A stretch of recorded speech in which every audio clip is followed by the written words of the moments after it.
Okay, so we're now going to look at haloalkanes or halogenoalkanes. So they both refer to the same thing. AQA calls them halogenoalkanes, but for ease of the rest of the presentation, I'm just going to refer to them as haloalkanes, just because I find it easier to say. So if we look at the name haloalkanes, we can see it's made up of two parts. We've obviously got the halo part, and we've got the alkane part. And so the halo is referring to the fact that this is an organic compound that contains a halogen, and those halogens could be fluorine, chlorine, bromine, or iodine. At least they're the ones that we're going to be focusing on really in this topic.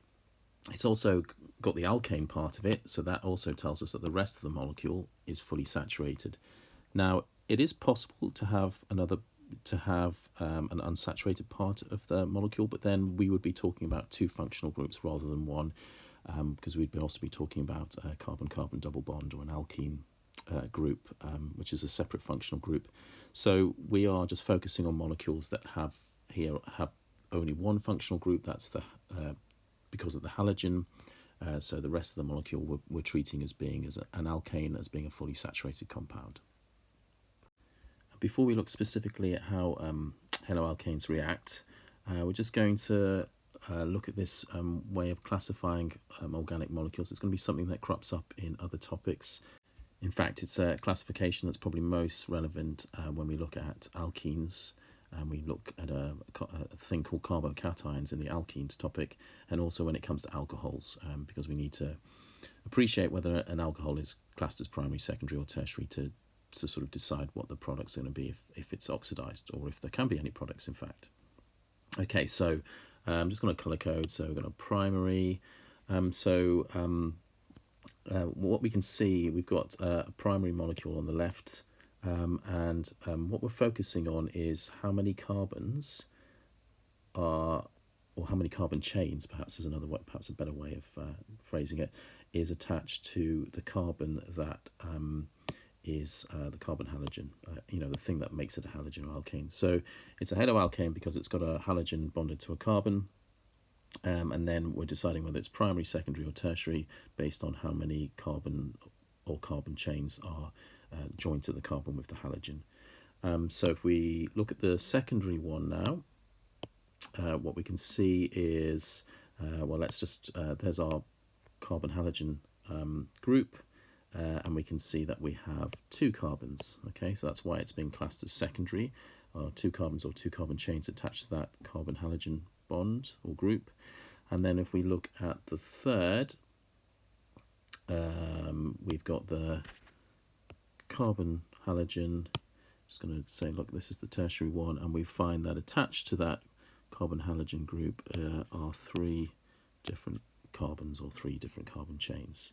So this is a classification that's going to appear in various other parts of the organic course, but just to appreciate that we can class something as primary, secondary, or tertiary based on how many carbons are attached to essentially the thing we're interested in, the functional group in this instance, the carbon halogen group. Okay, so there's only one thing, it's a pretty important thing, there's only one thing that differentiates a haloalkane from an alkane, and that is the carbon halogen bond. And so that is absolutely key to the reactivity of a haloalkane, because whatever happens to the haloalkane is going to involve breaking that bond. Okay, so we have to consider what factors may be important when it comes to the breaking of this bond. So maybe have a little think about that, maybe pause the video and before we move on. So a key factor is the bond strength of the carbon-halogen bond. If you look at, we've got the decreasing bond strength here. So you can think about what factors may affect those bond strength. How could we have predicted that the bond strength was in that order? Well, every bond that we talk about in chemistry is due to an electrostatic attraction. Okay. So everything that you talk about, metallic bonding, covalent bonding, ionic bonding, even when you talk about intermolecular forces, we're talking about an electrostatic attraction between opposite charges. So the only thing that really differs between covalent, ionic, and metallic is really where do those opposite charges lie. So in ionic bonding, it's between oppositely charged ions, so we can have a sodium plus ion and a chloride minus ion, for example. In metallic bonding, it's between the positively charged metal ions and the sea of delocalized electrons, so there's our pluses and our minuses. And then in a covalent bond, we know that a covalent bond is a shared pair of electrons, but the electrostatic attraction is between the nuclei of the adjacent atoms in the bond and the shared pair of electrons. So, for example, if we're looking at our carbon-halogen bonds, we're talking about the attraction between the positively charged nucleus of the carbon and the positively charged nucleus of the halogen, and the negatively charged shared pair of electrons. Now, something that's going to affect how strong that attraction is distance. So the closer those charges are to each other, the stronger the attraction is going to be. The further apart they are, the weaker the attraction. And so what's going to affect distance in this instance? Well, it's going to be atomic radii or radius. So we've got a carbon. Carbon is common to all of these examples. And then what differs between them is the halogen that's bonded to the carbon. Well, if we were to think of those relative atomic radii, fluorine has 2 energy levels. Okay, chlorine has 3. It's going to be bigger. Bromine has 4. It's going to be even bigger. Iodine is going to be even bigger. So what we're doing there is, as the atomic radii of those halogens increases, the length of the bond between the carbon and the halogen increases, and if the length of that bond increases, then the electrostatic attraction between the nuclei and the shared pair of electrons decreases, and so we have a decreasing bond strength. One final thing to sort of just note here is that we're really not going to, in the rest of the topic, we're not really going to consider fluorohaloalkanes, and that is because the carbon-fluorine bond is so strong that fluoroalkanes are essentially unreactive. We can make them react, but it's very difficult. So we're essentially going to be looking at chloroalkanes, bromoalkanes, and iodoalkanes. So remember, the only difference between a haloalkane and an alkane is the carbon-halogen bond. That's suddenly opened up a whole prospect of possible reactions that can take place. So there must be something about that bond, and that's to do with a difference in electronegativity between the carbon and the halogen, which means that we get a polar bond. So we have a delta positive carbon, we have a delta minus halogen, even though there isn't really much of a difference in electronegativity between carbon and iodine. When something gets close to that bond, it can induce the dipole. So we're really looking at a polar bond, and it's because of the polar bond that haloalkanes are going to react in the way they do. It's probably a good idea just to remind you about this letter delta. So in science, or let's talk specifically about chemistry, there is lowercase delta and there is uppercase delta, and both of them mean change, okay, or difference. Change or difference. That's basically the way to think about them. And the difference between lowercase and uppercase is that a lowercase or little delta is a small change or small difference, okay, small change or difference, and then capital delta is large change or difference. So we've talked about lowercase delta when we're talking about polar bonds, because there is a small difference in the charges. We call it a partial charge. It's representing a partial charge. And you've done the capital delta so far in energetics, where you've been talking about an enthalpy change, and that is clearly something much more significant in size and magnitude. Now, that delta positive carbon is very attractive to something called a nucleophile. So in broad terms, we can describe a nucleophile as a species, so because it can be an ion or a molecule. So this word species is used a lot in A-level chemistry, and it's really to avoid specifying whether something's an ion or a molecule or something else. But anyway, this a nucleophile is a species that's going to be strongly attracted to any region of positive charge, and so we're talking about the delta positive carbon. In terms of an actual definition, if you were to be asked by in an exam what is a nucleophile, the thing that you have to say and give as your answer is it's an electron pair donor. Okay, so that's very important, but it is something that is attracted to a region of positive charge, and that is our delta positive carbon in our haloalkane. So just going to write some common nucleophiles, basically the ones that are going to feature in this topic, basically. Ammonia. Okay, and we said that nucleophile is an electron pair donor. So in ammonia, that's going to be the lone pair of electrons on the nitrogen. Something else that is going to act as a nucleophile is a hydroxide ion. So we're going to talk about that much more.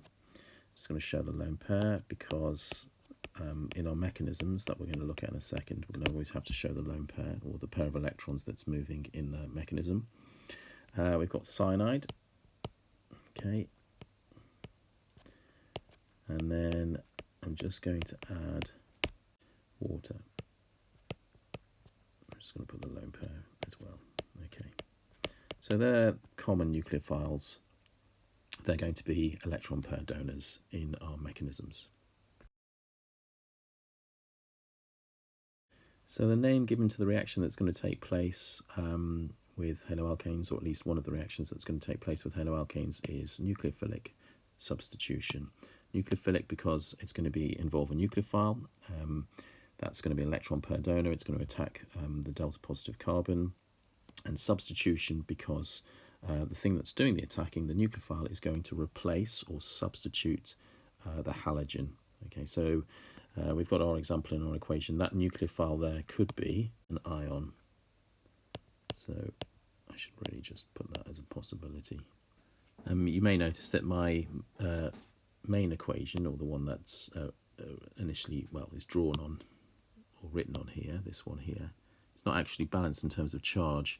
So don't take it too seriously.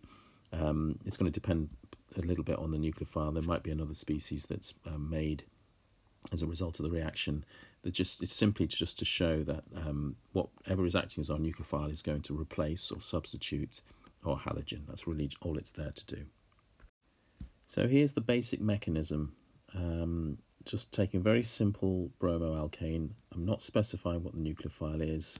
We're going to look at the mechanism with specific nucleophiles in a second. It's really just to get across the salient points. So if we were having to draw a mechanism in an exam question, and we were having to do it completely from scratch, we'd probably be looking at 3 marks. So one of the things, where would those marks actually lie? They would lie that we drew the nucleophile and made sure that we had a lone pair of electrons on it, because remember, a nucleophile is an electron pair donor, so we have to show the electrons that are being donated. We would then have to very clearly draw our arrow from that lone pair. It must be from the lone pair. It's not from the nucleophile, it's from the lone pair on the nucleophile. The arrow has to go to the delta positive carbon. Okay, we don't have to show the polar bond, we don't have to show the delta plus, delta minus. That's here to really remind us that that's the key feature, or one of the key features in this reaction. But it's not part of one of the marks. So that would be 2 marks so far, and then the third mark would be showing the movement of the pair of electrons in the carbon-bromine bond onto the bromine, okay, which is going to end up in our X minus over on the right, which I should have written Br minus, in fact. Why don't I do that, just to sort of avoid it being too confusing. So that shouldn't really be X minus in this example, it should be Br minus. Okay, let's just rub that one out. What else to say? So this is one of the first mechanisms you do. This is a double-headed arrow. When you look at those green arrows that are representing the movement of electrons, they're a double-headed arrow because they're representing the movement of a pair of electrons. You can only ever draw an arrow from two places, a double-headed arrow from two places. It can only ever be from a lone pair or from a bond. If you ever draw it from anywhere else, it's automatically wrong. But yeah, so I don't know if you want to copy that down, maybe just pause the video and make your sort of relevant notes down on your bits of paper. Okay, so now we're going to look at specific reactions. So as we saw earlier, one nucleophile is a hydroxide ion. We have to consider all of the factors that are involved with in a reaction. So one of them is conditions, which can include things like pressure and temperature. I'm not going to talk very much about what we mean by reflux. I'll go into more detail about that in the alcohols topic. But essentially, it's heating, and it's heating it for a long period of time. Reflux just allows us to keep heating, to keep cooking, if you like, the reactants, so that we ensure as much as we possibly can that they go to completion, that the reaction goes to completion. Something else to just highlight is this word reagent.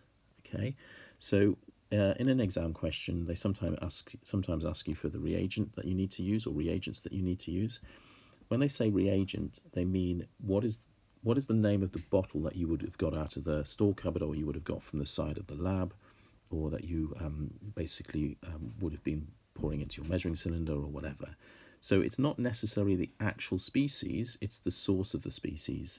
So we would have had a bottle of potassium hydroxide, or it could have been sodium hydroxide. So that's our reagent. But it's really only the hydroxide ions in those bottles that we're interested in, or really of any relevance. You'll see here it says it's dissolved in 50-50 water and ethanol. So I'm being quite sort of specific about that, in the sense that I want to sort of appreciate that haloalkane and hydroxide wouldn't normally mix because one is aqueous and one is an organic compound. It's a bit like having oil and water. They don't really mix. By having this mixture of ethanol and water, they are much more likely to mix, and you know from your rates of reaction stuff, even from GCSE, that particles have to collide to react, so we need them to mix. However, if we're talking about conditions in an exam question, we are going to refer to the hydroxide as aqueous. Okay, so our conditions here are heat under reflux and aqueous. Okay, and just to finish this off, what we've done is we have done a reaction in which we've started with a haloalkane and we have made an alcohol. Okay, so if we wanted to make an alcohol, we could make one from a haloalkane. So here's the mechanism for that specific reaction. As you can see, it's exactly the same as the general one we saw earlier.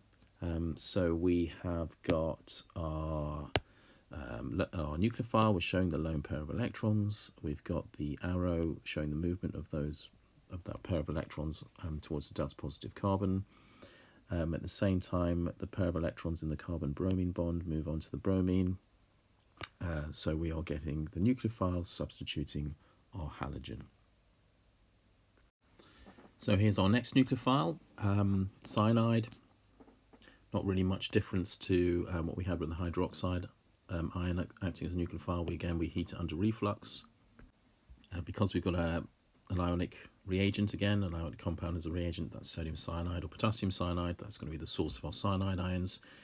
Because we need those to mix with haloalkane, again we use a 50-50 water-ethanol solvent. In this reaction, we've started with a haloalkane, and we have made what we call a nitrile. Okay, we'll do more about that in when we look at the second year's content, but we've made a nitrile. Again, the same mechanism. Let's use a different colour, I think, to make it a little bit clearer. Got the cyanide. Again, we're showing the lone pair. Again, we're showing the arrow going from that lone pair to the delta positive carbon. And again, we've got the arrow showing the pair of electrons that are in the carbon-bromine bond moving on to the bromine atom. So something to really notice here, this is something that you really need to be aware of, particularly when you get to the end of year 13 and all of this organic material comes together and is thought of as a whole sort of collection of synthesis reactions, is if you look at this particular reaction, by using cyanide as a nucleophile, you are lengthening the chain in terms of the number of carbons. So we're starting with an eth, we're starting with 2 carbons, and we're finishing with 3. And we could make something now from this propane nitrile. We could make an amine or something. So you have to be aware at the end of year 13 how, when you're trying to look at synthetic routes and you're trying to see, just determine what have they done to get from A to D, for example. So they might give you A, they might give you D, and B and C are unknown. One thing to look out for is, has the carbon chain increased by 1 carbon? And if it has, then you're probably looking at a cyanide, a nucleophilic substitution reaction involving cyanide at some point in that reaction. There is one other possibility, but obviously that we'll come up with that against that when we come to it in a different topic. But anyway, just watch out for the fact that the carbon chain's been lengthened. Okay, so we're going to look at the next one, which involves ammonia. I've sort of left the lone pair of electrons on in the reaction equation there, so just, you obviously wouldn't really write that in the real thing, but it's just to emphasize the fact that it's that lone pair that's going to be the electron pair that's being donated in the reaction. The conditions don't really come up or haven't done it in the exam questions, but they're here anyway. And to sort of finish it off, we have turned it haloalkane. That's what we started with. And we have made an amine. Okay. So previously I've been talking about this mechanism being worth 3 marks, but if there was a question involving ammonia and you had to draw the nucleophilic substitution mechanism, this actually would be worth 5 marks.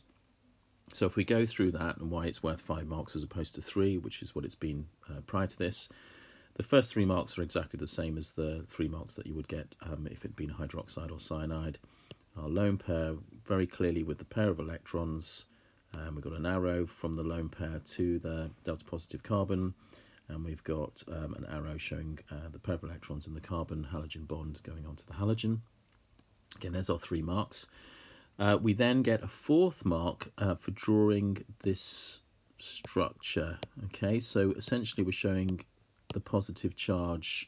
We're showing the ammonia that's replaced it, but we've got a positive charge on the nitrogen. It's because the nitrogen now has 4 bonds as opposed to its normal 3. And one way of approaching this sort of thing is, if you know that there's an element that has more covalent bonds than it normally has, for every extra covalent bond, it's essentially a positive charge. And then the 5th mark is for, or let's use a different colour because otherwise it's not going to come out very clearly, is for the arrow from one of the nitrogen-hydrogen bonds or back onto the nitrogen. So essentially what that's doing is that's bringing us back to having a lone pair on the nitrogen. Okay, so that arrow that I've coloured in blue is showing a pair of electrons going from the nitrogen-hydrogen covalent bond on back onto the nitrogen. That's going to be the lone pair that we see on the amine produced just there.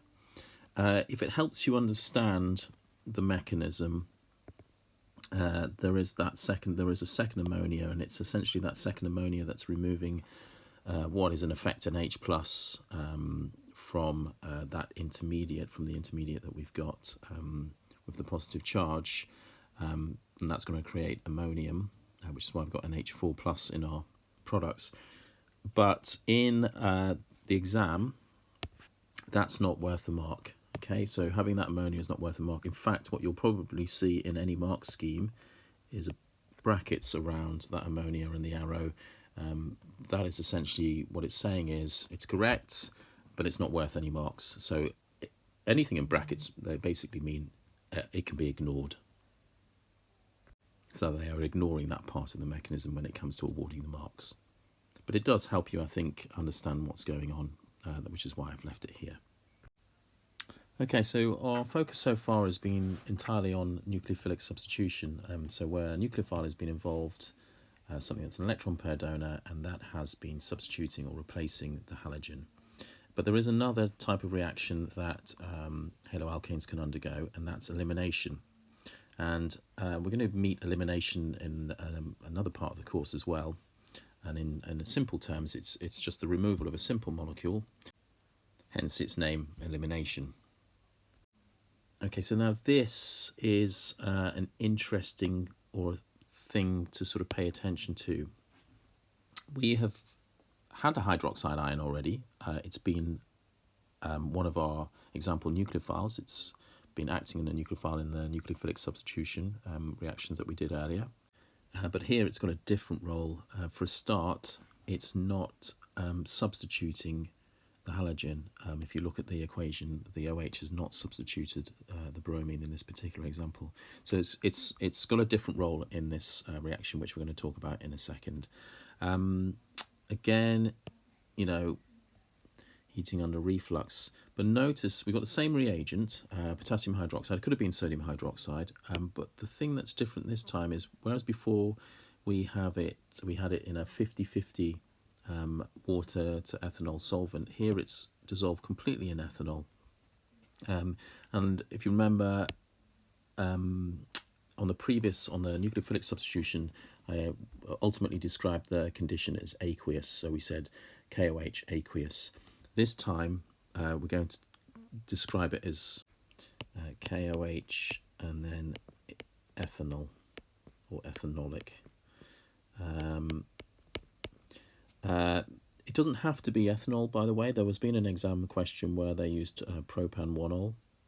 So really, I'm going to put alcoholic. You probably should put ethanol if you're being asked, but just be aware that alcohol could be something different. They've said propan-1-ol, and it's just merely the ethanol or the propan-1-ol is acting as a solvent. It's acting, it's what the potassium hydroxide is dissolving in. So that simple change affects the reaction. So in aqueous conditions we get nucleophilic substitution, but in ethanolic conditions we get elimination. And just focusing on, again, what are we making? We're starting with our haloalkane, and we are making an alkene. Okay. So we have a different mechanism to the one before. It still involves arrows. It's still a double-headed arrow. It's still showing the movement of pairs of electrons.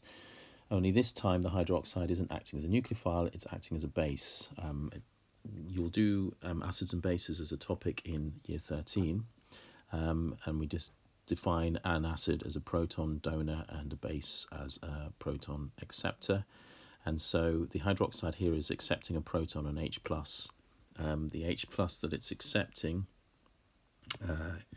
is this, because both of the electrons in that carbon-hydrogen bond are moving, so the hydrogen has no electrons when it's removed, so it's essentially a H+ ion, which is why it's a proton in effect, and so the hydroxide is accepting an H+ ion in this instance.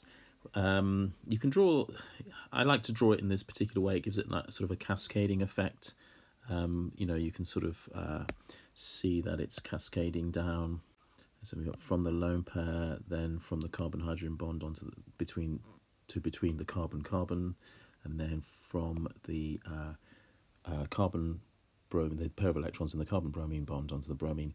So pay attention to the fact that the hydrogen that is removed is on a carbon adjacent to the carbon that is bonded to a halogen. So just be very mindful of that. The hydrogen that's being removed is on a carbon that's adjacent to the carbon that's bonded to the halogen. And as we'll shortly see, there are possible consequences to this. So we now have to consider that elimination reaction in haloalkanes that are asymmetric. So asymmetric means it doesn't have a line of symmetry. And the line of symmetry that we're considering is through the carbon-halogen bond. So I've got an example at the bottom that if we look at the molecule either side of the carbon-halogen bond, they are different length carbon chains. So there isn't a symmetry here. And there is a possible consequence when elimination takes place if we have an asymmetric haloalkane involved. Now that consequence is the possibility of more than one product, because we are going to be removing a hydrogen that's on a carbon that's adjacent to the carbon with the halogen. And if it's an asymmetric or asymmetric haloalkane, then we have the possibility of more than one product. So the diagram that's presented here is designed to sort of show that.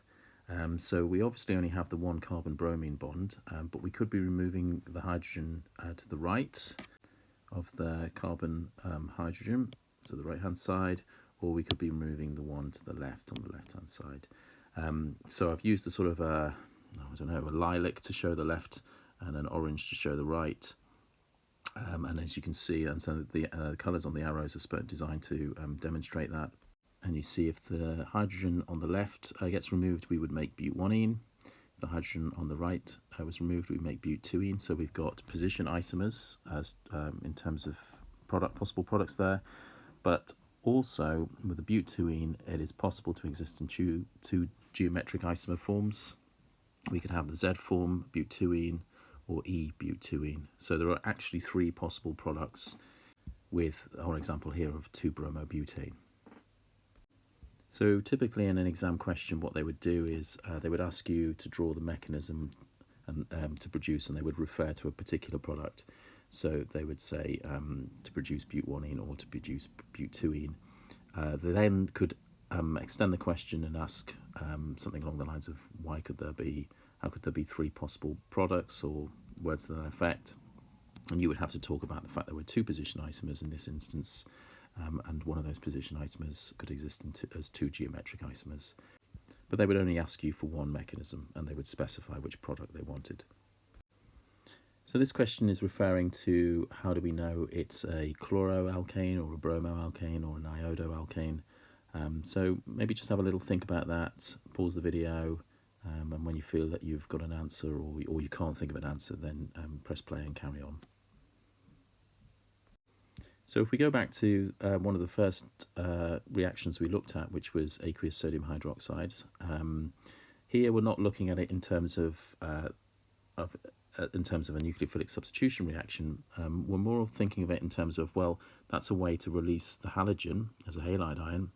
And then once we have that halide ion, we know from group 7, from the work you've done in group 7, that we can now identify that halide ion using nitric acid followed by silver nitrate. And as we know, if we've got chloride, bromide or iodide, and we add silver nitrate and nitric acid, we get a precipitate formed. We've got the ionic equation there. And they have different colours, so chloride results in a white precipitate, bromide in a cream precipitate, and iodide in a yellow precipitate. Just remember, this doesn't work with fluoride because we don't get a precipitate at all, so we can't identify fluoride ions using this method. Those colours are quite subjective. They're often quite difficult to distinguish unless you've got something to compare them with. So it's not always easy to tell cream and white apart unless you've actually got them side by side. And so we need to have a more rigorous way of being confident about which particular ion it is we have. So we go about confirming which halide ion it is by adding, first of all, dilute ammonia and then possibly concentrated ammonia. So our chloride precipitate, our silver chloride precipitate, will dissolve in dilute ammonia. So if the precipitate dissolves in dilute ammonia, we know straight away it's silver chloride. If it doesn't, we then add concentrated ammonia. If it then dissolves, we know it's silver bromide. If it remains a precipitate, then we know it's silver iodide. So this is referring back to the work that you've done in group 7. So we're moving now to where haloalkanes appear in, I guess, in a more everyday context. And that's regarding CFCs, which you may have heard of and which we'll talk about some more, and ozone, which you've almost certainly heard of, but perhaps don't know a great deal about. So ozone has the chemical formula O3, so it's just a form of oxygen. You don't need to know this structure that's presented here, but it's just to give you a bit more information in terms of how that O3 is bonded together. The dotted lines mean a sort of partial delocalization, so in effect those oxygen-oxygen bonds are, I guess you can think of them as 1.5 bonds. So you've got a single bond, you've got a double bond. You can think of them as being like halfway between a single and a double bond. Now the ozone that we're interested in this part of the topic is the ozone that exists in the stratosphere. The ozone layer is important because it absorbs certain wavelengths of UV light, the particularly damaging wavelengths of UV light. And so UV light can increase the risk of skin cancer. It essentially gets bracketed into three types: UVA, UVB, UVC. You've probably had seen on your suntan lotion, it will mention UVA, UVB. UVC is essentially absorbed by the ozone layer. It's a particularly dangerous wavelength. It's higher energy wavelength of ultraviolet light. So the ozone layer is very important to us. So our attention really is directed towards CFCs, and CFCs stands for chlorofluorocarbons. So we're looking at organic molecules that contain chlorine and fluorine atoms bonded to carbon. So we've just got 3 examples here. So we've got chloro-trifluoromethane, dichloro-difluoromethane, and 1,2-dichloro-1122 tetrafluoroethane. Just make sure that you're happy with the names of those compounds, that you understand how those names were derived. So CFCs have played a very useful role in society, particularly actually to do with as a coolant in fridges. I think it was first developed with hospitals in mind that had to sort of refrigerate certain medicines and so on. Up until that point, refrigeration had been a much more dangerous activity and had often resulted in fires. But when CFCs came along, it became a much safer in terms of that aspect of refrigeration than it had been previously. But we've used them for many years in many different areas. In the 80s in particular, they were a key feature of aerosols. The problem is that CFCs, as we'll understand shortly, can lead to the production of chlorine-free radicals, which then essentially destroy ozone molecules and destroy a lot of ozone molecules. And that tends to happen over Antarctica. And there was, and there still is, something called the Ozone Hole, or in the ozone layer around that area, where there is a lower concentration of ozone than there has been previously, and that obviously means less UV light is being absorbed, and so that has particular consequences in terms of the risk of skin cancer. And you can see that Australia here is directly affected by this hole.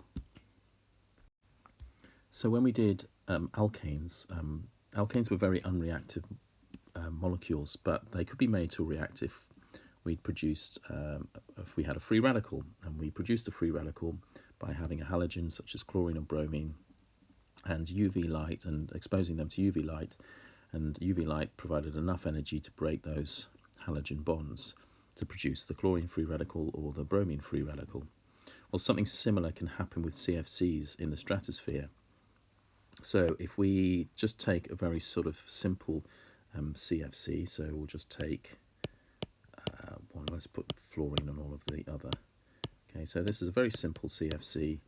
If we expose that to UV light, what we get is we get the formation of 2 radicals. So this bond breaks homolytically. Okay, so that's a half-headed arrow, and so we end up with 2 radicals. that lone electron, or single electron, sorry, is on the carbon, and then we get our chlorine-free radical too. And once the radical is generated, then it can just run amok in with millions and millions of ozone molecules. So this step that we've just drawn here would be an initiation, okay, because it's the generation of the free radical. Okay, so that's an initiation step. Now we're going to focus on the propagation step. So we know that we have a chlorine-free radical, and we know that it's going to affect ozone. And we have this is in a propagation step, you always have a free radical and a molecule, and on the left hand side, and you always have a free radical and a molecule on the right hand side. So our free radical that we have on the right hand side is a chlorate free radical, and then we get oxygen. And whatever free radical you have produced in the first propagation step will appear at the beginning, well, it doesn't have to be the beginning, but it will appear on the left hand side of the second propagation step.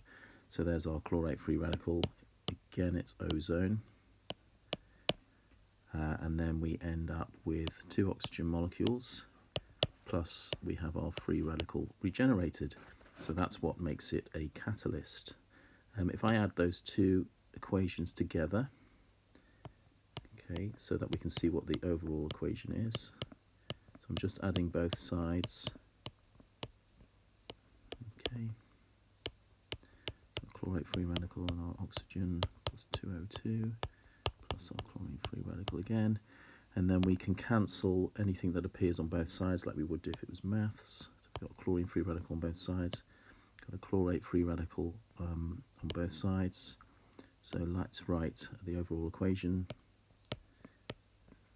So our overall equation is this. So the chlorine-free radical has played a key role in this overall reaction, but it doesn't appear in the overall reaction because it's acting as a catalyst.